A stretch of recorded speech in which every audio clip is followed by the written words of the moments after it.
Hi, Phil Forsyth here with the Philadelphia Orchard Project. Today we're at Bartram's Garden, at their orchard, which is one of the larger ones that we support here in the city, with about 150 fruit and nut trees, as well as a large berry garden. And this is a partnership with Bartram's Garden, which is the oldest garden in the United States, and Sankofa Community Farm, one of their major programs that grows and distributes fresh produce in the neighborhood here in southwest Philadelphia. So today we're here in late May and we're working on thinning fruit in the orchard. It's a very important annual orchard care task. This is removing some of the young fruitlets from the tree, and there's a variety of reasons we want to do this. This is something you do for newly planted trees, either fall or planted this spring. You'd want to remove all fruit. You want the tree to focus its energy on getting its root system and its branches established before it's trying to ripen any fruit. So remove all fruitlets from new trees. But a lot of your common fruits, you're also going to thin the fruit every year throughout their life for best production and health. Here we have an apple tree, and essentially these fruit trees are going to bear more fruit than is best for them. So we've bred these trees to have bigger and bigger fruit. Actually, if you left all the fruit on this tree, the weight of that fruit could break the branch, which of course you don't want. But it's also important for pest and disease management. So as you're thinning, you can remove the little fruitlets that have already been infected or damaged by pests and diseases.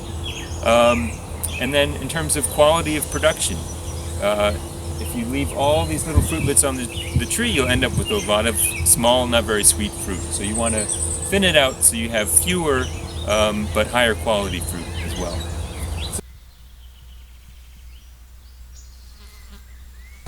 So looking at this apple tree here, apples, pears are typically thinned to, and Asian pears are typically thinned to about 5 inches apart on the tree. So you'll see in some spots, we have dozens of fruit within that space. You'll also see how early in the spring, they flower in groups of 5 flowers. And so you always want to thin it out to no more than 1 per cluster. The first flower is that central flower in the middle, called the crown fruit here. So it'll usually be the biggest one. And unless you see any, insect damage, you usually want to leave the bigger fruit. I sort of just twist and pinch to take them off. You can use a pruner if you're more comfortable with that, but it's fairly easy to do just with your hands. So twist and pinch, and you're going to end up leaving 1 fruit every 5 inches or so, ideally. And here we got a couple about the same size. Checking to see potential insect damage. So one thing to know about apples in particular, if you're leaving more than 1 fruit together, where they touch is often to be where codling moth gets into the fruit. So another reason to thin, to avoid some of that insect damage that comes with fruit that's too close together.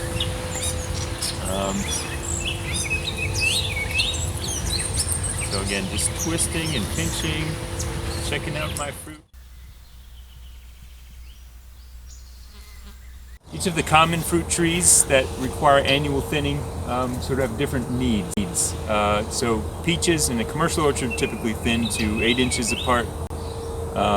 Apples and pears 5 inches apart. And plums and apricots. Depends on how heavy bearing they are. But if you look at this one, we've got just a crazy fruit load this year. And so we recommend it's anywhere between 2 and 4 inches apart for the fruit, but in this case that's going to involve removing a lot of the little fruitlets. At this time of year, late May, early June,